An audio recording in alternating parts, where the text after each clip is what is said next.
Hello, my name is Roland vanOostveen. I'm an associate professor in the Faculty of Education at Ontario Tech University, or the University of Ontario Institute of Technology in Oshawa, Ontario, Canada, just outside of Toronto. I specialize in the use of digital technologies for learning purposes, with a special interest in the use of disruptive pedagogies in fully online environments. I am also the director of the Educational Informatics Laboratory, EILab, at Ontario Tech U, and I want to start off by saying on behalf of all the authors of this paper, thank you so much for your interest in our presentation regarding the co-creation of digital spaces within the fully online learning community, or FOLC model. Unfortunately, we were unable to be there in Amsterdam for this year's EdMedia conference. However, we are extremely grateful and excited for the opportunity to share our work virtually with you. We hope you enjoy our paper and presentation, and we welcome you to join us in conversations asynchronously online throughout the duration of the conference, where we will be taking and answering any questions that you may have regarding the study and the ongoing work that we are doing at the EILab at Ontario Tech U. The Fully Online Learning Community, or FOLC model, Childs, vanOostveen, Flynn, and Clarkson 2015, was developed in the EILab. This transactional model was originally conceived as a modification of the Community of Inquiry, or COI model, Garrison, Anderson, and Archer 2000. It builds on the work done by the EILab Research Hub, an international research community and digital observatory well equipped for observing human-computer-human interactions in context of digital learning. And I invite you to take a look at eilab.ca fully online learning community page for further information. It also builds on the General Technology Competency and Use, or GTCU, framework and nearly a decade of its application. The FOLC has served as the signature pedagogy for a fully online program, the Bachelor of Arts in Educational Studies at Digital Technologies at Ontario Tech U. However, the incorporation of a problem-based learning design philosophy and full integration with the GTCU digital competency and interaction model has allowed the FOLC to emerge as a rich offshoot to the COI. Moreover, FOLC's democratic orientation has shown tremendous success in reducing transactional distance, Moore 1993, incorporating newcomers into vibrant learning communities, Lave and Wenger 1991, and supporting cross-cultural learning. One major distinction between the FOLC and the COI models revolves around the treatment of teaching presence, or TP. The FOLC distributes teaching presence across the entire community to reduce transactional distance, providing opportunities for community members to develop their teaching skills and competencies. The FOLC also introduces collaborative learning as the intersection of social presence and cognitive presence, making use of problem-based learning which relies on social creation of knowledge, procedural, along with declarative knowledge. Finally, the FOLC includes the co-creation of digital space by both students and learners and instructors, allowing for the use of broadly based tools. The basic principles of co-design suggest that community members make use of digital tools that are 1.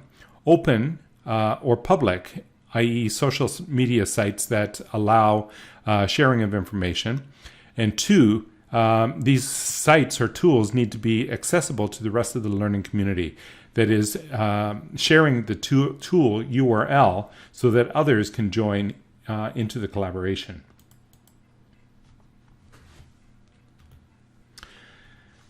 The study reported here examines if learners and faculty are aware of web-based tools, authoring tools, web-enabled tools and applications that can help learners to understand concepts, models, and theories, and how the tools allow for the development of learner autonomy and resilience within fully online learning environments.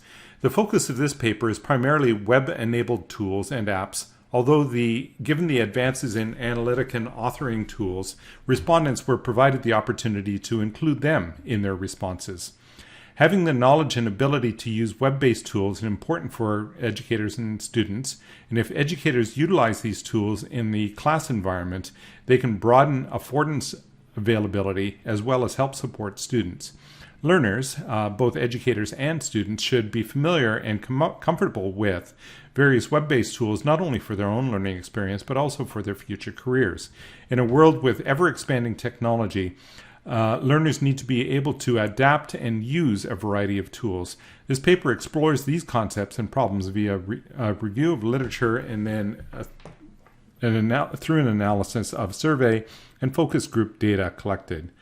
A little terminology: Web 2.0 tools and apps were defined as those tools requiring or offering opportunities to interact with others, with information, and manipulate data to focus on higher order thinking skills or epistemological considerations.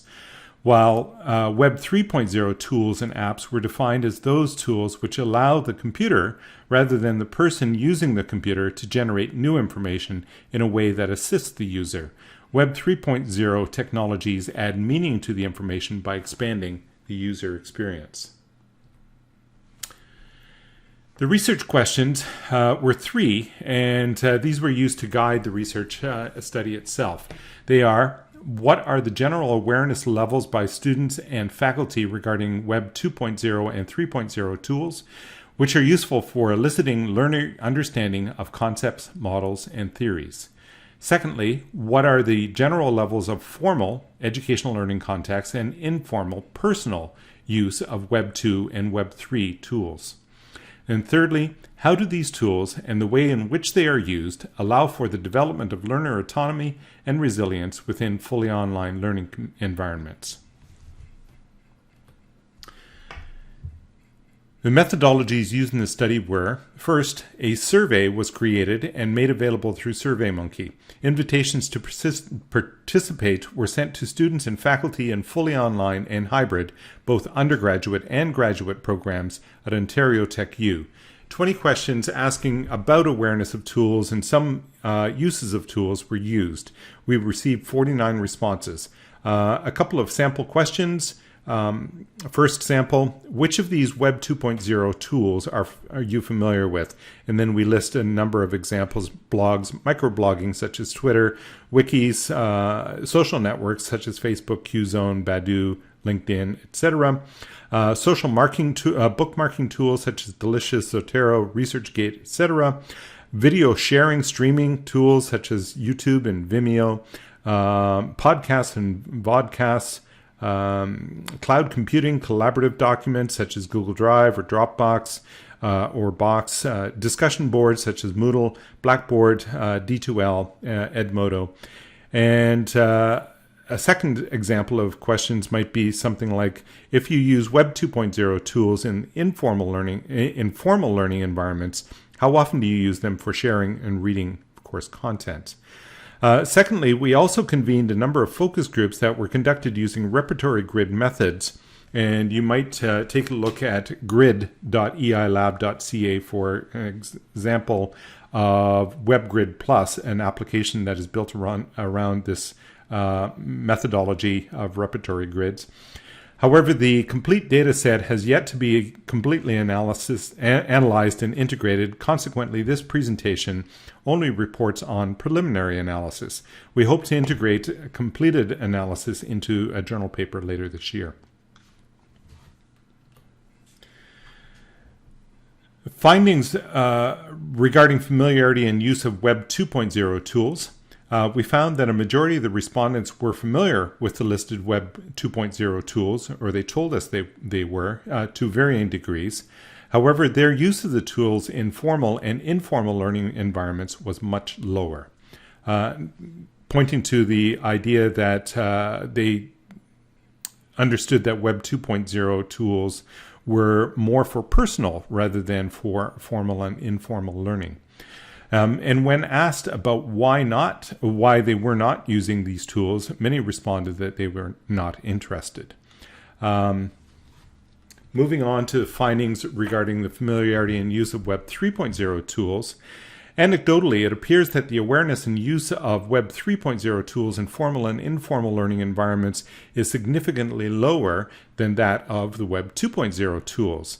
And when asked why they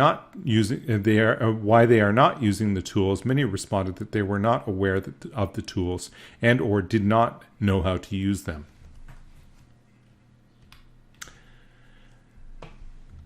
As part of our discussion, we want to concentrate on three different ideas.